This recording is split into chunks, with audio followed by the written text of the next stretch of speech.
everyone, welcome to a brand new disc golf video. Today I'm going to be ranking the top disc golf events of the year.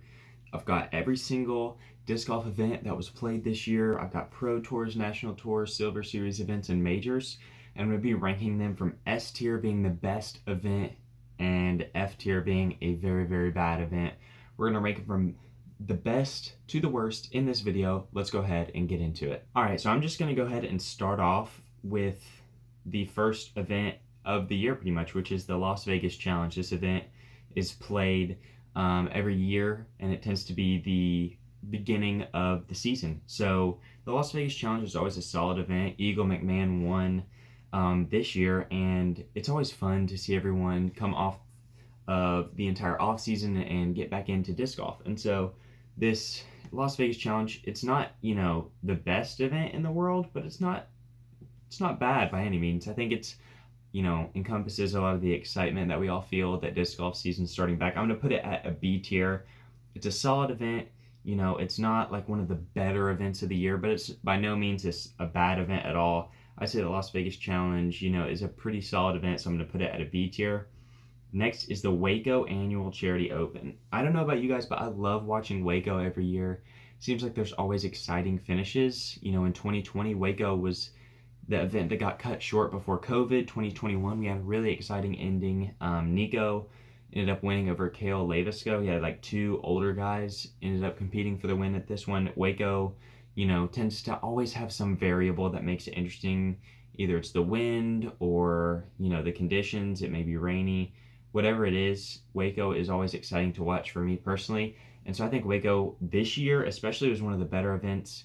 It was the first big exciting finish that we got to see of the year. So I'm going to go ahead and put Waco actually in an A tier, right above the Las Vegas Challenge. It's super fun. It's got, a few open holes, some in the woods. It's got a good variety. There's some pretty good scoring down the stretch. So I really like watching Waco every year, and I think it's a solid A tier good event. Next, Texas States. This was, played at a course called Dogwood, which was heavily wooded.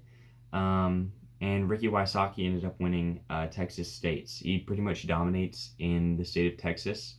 And so, I thought it was exciting to see Dogwood be played opposed to just like a more open course. I thought it was interesting to see a course in the woods. It was kind of provided some good variety, at least for me, in a stretch to where we'd be in a lot of golf courses from here on out. So it was nice to see some wooded courses. I would put Texas State's right next to the Las Vegas Challenge. I think both of these events are solid. I think they're great events. I think they're fun to watch. And I think this year Texas State's was a solid event, and I think it was entertaining for me to watch, and I like Texas State, so I'm going to put it at a B tier. Next is Jonesborough. Ricky Wysocki won this one as well, and I don't know about you guys, I always love watching Jonesborough. It's a more open course, but it's not like a golf course. They actually do have to kind of shape some shots and stuff like that. I think it's a really good event for the sport of disc golf. I think it'll continue to get bigger and bigger as thing goes on, as the seasons progress and as disc golf grows. I think Jonesborough will eventually, the title will become more prestigious, and I think, it's a solid event. And so I'm going to put Jonesborough, right up there with Waco.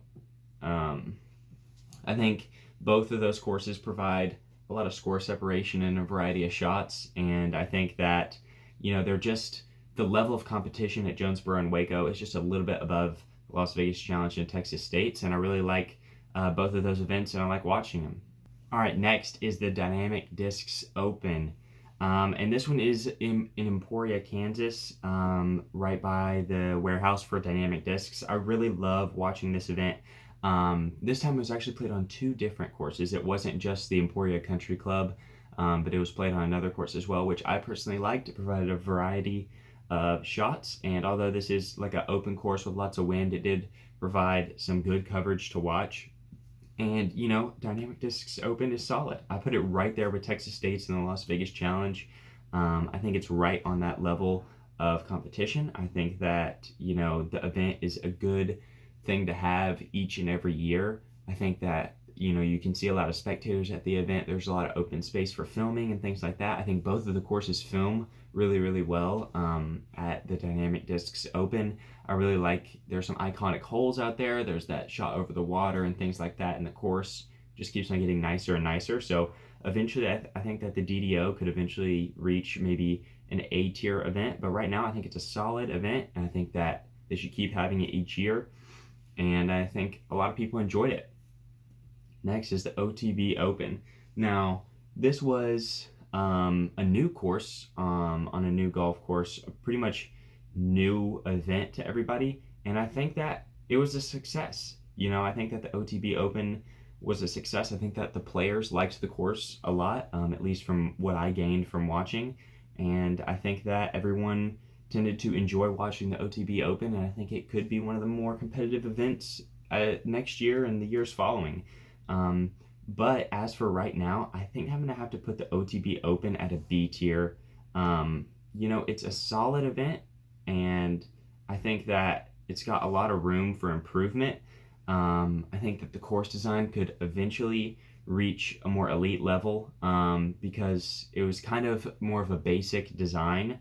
At least in my opinion, there were some unique shots, a lot of low ceilings and things like that. But I think as the event progresses, we're going to see more and more development with that course. And since it was on a golf course, players were having trouble practicing for the event, having to obviously yield to the golfers as they played the course. And I feel like if you were to have a golf course rented out, you should just rent out the entire golf course and have no golfers on it while you're hosting this event. But I think that's something that they'll figure out in the future.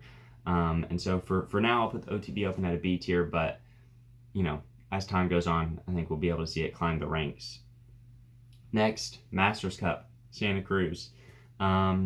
This one is a weird event, kind of, because it's a classic event in disc golf. It's been around for a while, and a lot of people like playing the course at Delaware, but it's not really on that pro caliber course. And there's like 21, 22 holes or something like that. It's not even an 18-hole event.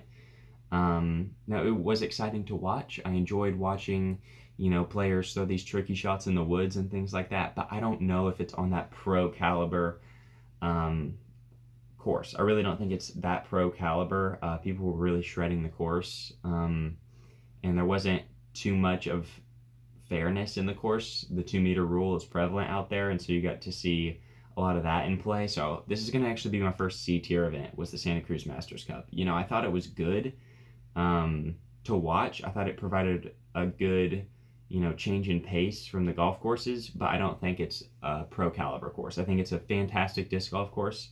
I think that there could be some good A-tier events out there, but I don't think it's on that pro tour level. So unfortunately, that's going to be my first C-tier event. It was okay, but I don't think that the Disc Golf Pro Tour should revisit that course and hold that event in the coming years. All right, next on the list is the Portland Open. And this event was, it was the first event that made it on ESPN for the year. And it was also, a kind of a time crunch event. The course that they were supposed to play it at had some damage, and so they had to design this course in a very short amount of time. And the Portland Open perhaps had one of the most exciting finishes of the year, having 3 of the top players in contention down the stretch in the final round. And the fact that this event reached the caliber to be broadcast on ESPN, I think that was big for the sport of disc golf. I think this course in particular was one of the more beautiful courses to film. It was very fun to watch the discs fly.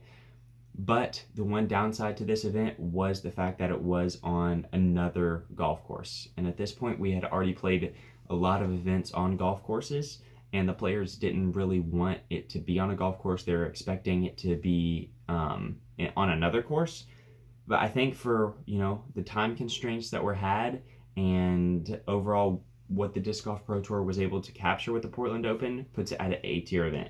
I think that to say it was anything less than an A-tier event is being too harsh on the Disc Golf Pro Tour for throwing this event together in short time, for having such an exciting finish. I think the Portland Open deserves to be an A-tier. I think in future years, the Portland Open can be an S-tier event and will ultimately be one of the better events of the year. Next, Resistance Discs Open.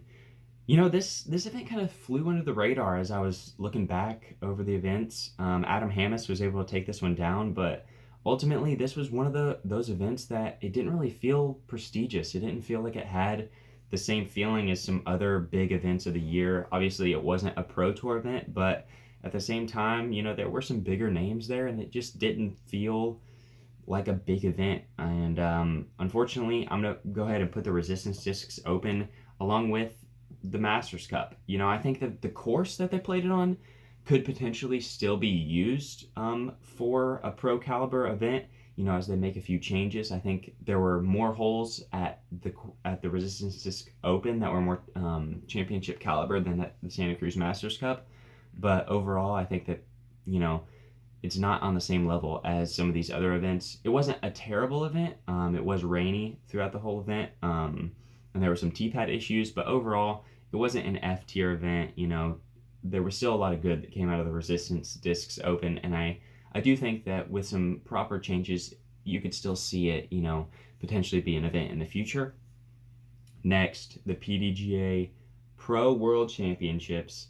Now, despite all of the controversy about the driving range and all that stuff, if you remember all that drama surrounding the World Championships, the way that it ended with the James Conrad throw-in and the way this event impacted the sport of disc golf, I have to put this as an S-tier event. This is by far maybe the best World Championships we've ever seen. As for an exciting finish, I was able to watch it live. It was one of the best experiences I've had.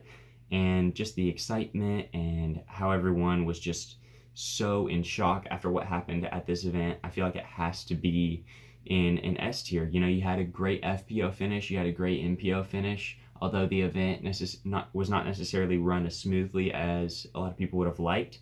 I think that the finish and the players involved and just the way it all shaped up and impacted the sport, it's got to be an S tier event. It's just so much more prestigious than any of the rests. And yeah, that's my first S tier, the PGA World Championships. Next, we got DLO. A solid event. You know, up in Michigan, this is a very fun event to watch. And, you know, it came down to the wire again. Eagle McMahon versus Kyle Klein in this event. And it was very fun to watch. I really enjoy watching DGLO each year. And I think that it is one of the most prestigious Pro Tour events. I feel like a lot of people want to win this tournament, and it provides for a very competitive watch. And the course, the toboggan course, is very, very, very, very challenging, and it's fun to see the players attack it. I think that the changes to the course were good. I think they provided a bit more difficulty. DGLO, right there with the Portland Open. I feel like the Portland Open and DGLO are a little bit above Waco and Jonesborough maybe, but overall they're all A tier in my opinion. They're all definitely a step above these events and way above Santa Cruz and Resistance Discs. So next, Preserve, right there. This stretch of the season is probably the most entertaining stretch over the summer. The Preserve, another exciting finish. The changes made to this course were also very beneficial to the field, provided a bit more challenge to them, lowered the scores or raised the scores a little bit so that people weren't shooting like 16 under each round. But although the Preserve is a very shreddable course for the pros, I think it still provides, you know, one of the more exciting events of the year. I love the property. I love watching discs fly on that course. I liked the coverage. So yeah, solid A tier event, the Preserve. Next, Ledgestone. Normally Ledgestone, like when I think of Ledgestone, I think it may be the most prestigious of all the Disc Golf Pro Tour events, but this year it got cut short because of weather and it ended in a tie, and that made a lot of people frustrated. And with the way the rules shaped up, you know, Calvin Heimberg and Ricky Wysocki had to end in a tie, which is very, very frustrating. Obviously, you never want to see something like that happen. Ledgestone is one of my favorite events. With the new addition of Northwoods Black, there were a lot of backups on the tee, upwards of like an hour and a half backups on the tee. So with all the things that went wrong in Ledgestone, it still was a great event. Normally, Ledgestone would definitely be a locked-in A tier, but for the 2021 season, it's going to have to drop to a B tier. Just with the ending of the event and the way that the Northwoods Black course shaped up for tournament play, I think that it has to drop down lower to a B tier. So yeah, those are my thoughts on Ledgestone. Next, Idlewild Open. This is my second A tier event, and or the second S tier event, my bad. So Idlewild is up there with the Pdga World Championships for me. Idlewild was, Kyle Klein was able to take this one down in one of the most exciting finishes of the year. If you watch the live coverage, you'll know that in the final round there were like 8 people who were in contention to win this thing. Ultimately ended up coming down to a playoff between Andrew Marweed and Kyle Klein was able to take it down. Anytime an event goes into a playoff, I always appreciate that more. That is more entertaining for me personally. And so Idlewild is definitely up there in that range for me in the S tier. I thought it ran well. I thought it was an exciting finish, and overall really, really enjoyed it. Next, Delaware. There was really no hype around Delaware. It kind of ended the stretch, really exciting stretch of the season ended. There were not as many big names at Delaware as there normally was. I really enjoy the Iron Hill course. I think that is one of the most competitive courses that they play each year. Connor O'Reilly was able to win, which was huge for him. But Delaware's going to have to go to a C tier. There's not much hype around this event. I think it should stay, on the course or on the Pro Tour. I think it's a decent Silver Series event for the future. But yeah, I wasn't a fan of Delaware this year. There was no hype around it, no excitement around it. So unfortunately, I'm going to have to put it at a C tier. Next, the MVP Open at Maple Hill. This one, great event each year. Adam Hammis able to win this one. The MVP Open has got to be an S tier event. I mean, it's got to be an S tier event. It feels just so prestigious. The MVP Open, Maple Hill is such a special course. It seems to always be an exciting finish. It's always super, super fun to watch. This MVP Open, especially in 2021, was one of the more exciting ones. We were able to see Adam Hammis win another event, which was huge for him. And overall, I thought it was just a solid event. I think that the crowd up in Massachusetts really supports the Disc Golf Pro Tour and the big events. And I think as the Disc Golf Pro Tour progresses, we're going to see that event grow to be more and more prestigious. So that is my third S tier, is the MVP Open. All right, next is the Green Mountain Championship in Vermont. And this is one of my favorite events to watch. I think that the courses are just beautiful, and I really enjoy, the competition and the lines that they get to throw at these two different courses. And so the Green Mountain Championships is an easy A tier for me. It's one of the most beautiful events of the year with the courses up there, and it's just a solid event. The Green Mountain Championship, Preserve, D-Glow, like all these events are just solid, and they're staples on the Pro Tour. And I don't see them leaving anytime soon. They're just great events to watch and consume. And I really think that, if one of these events were to have a really exciting finish or a really big change to the course, I think they're easy S tiers. Just like Idlewild. In a normal year of Idlewild, it'd be an A tier. But since it was such an exciting finish, I had to put it at an S tier. Same thing with the MVP Open. Super exciting finish, super close battle the entire time. I've got to put it in an S tier. So that's the thing about these events. Jonesborough, Portland, D-Glow, Preserve, all these are staples. But with those really exciting finishes, it just separates them from everything else. So next, Music City Open. We got to see another first winner of this event. So I always like to see new people win. Mason Ford was able to win the Music City Open. I'm going to put the Music City Open at a B tier. It's a solid event. I don't know if the courses are quite pro to the pro level. At least that's what some of the competitors were saying. I know Paul Macbeth had very strong words about that, but it ended up proving Paul Macbeth almost was wrong about that. I mean, the scores were they didn't go very low in each round. There were only a few times that players were able to hit double digits in this event. At least after the first round, there was only like 1 or 2 players who even shot double digits. So I think that the Music City Open is solid. And I really thought the temporary course had a lot of potential that they played at this year. And I think as that event continues to develop, it'll be a solid like Silver Series type event. And overall, I thought it was solid. Next, Usdgc. This will probably be the most controversial opinion that I have. You couldn't watch it unless you paid for it. There was a paywall to get USDGC coverage. Personally, I'm in school. Like, I'm not going to pay to watch the live coverage because I would be at school watching it. And so that's another reason why I kind of like the post-produced. I love the free final round coverage on YouTube. I think that's a great idea for all the Pro Tour events. But ultimately, USDGC, it's kind of disappointing to know that I wasn't going to be able to see any of it. Obviously, I got to see some like coverage off of people's phones and like iPhones and stuff like that, but it is a super prestigious title. I'm gonna go and put the USDGC at a B tier. It's not a C tier event. There's just no way it can be a C tier just with the prestige of the event. Like, it's a major. It cannot be a C tier. Now, there is a lot of separation between the World Championships and the USDGC. If there was just coverage available for the USDGC, I think it's an easy S tier. A playoff for a major, that's always one of the more exciting finishes of the year, but I just feel like there's a better way to showcase the USDGC. It's probably disc golf's most iconic event, and for them to put it through a paywall, I wasn't necessarily a fan of that. Maybe you disagree. This is probably the most controversial opinion of this tier list, but that's my opinion, and that's what I think. I think that the sport still being so young, we should get as many eyes on the USDGC as possible. Then, once we have a ton of eyes on it, then you may be able to consider a paywall, but where it is right now, I don't think that was necessary, and I didn't like the move, so I'm going to put it at a B tier. What do y'all think of the USDGC this year? Let me know in the comment section down below. And finally, Disc Golf Pro Tour Championship, S tier.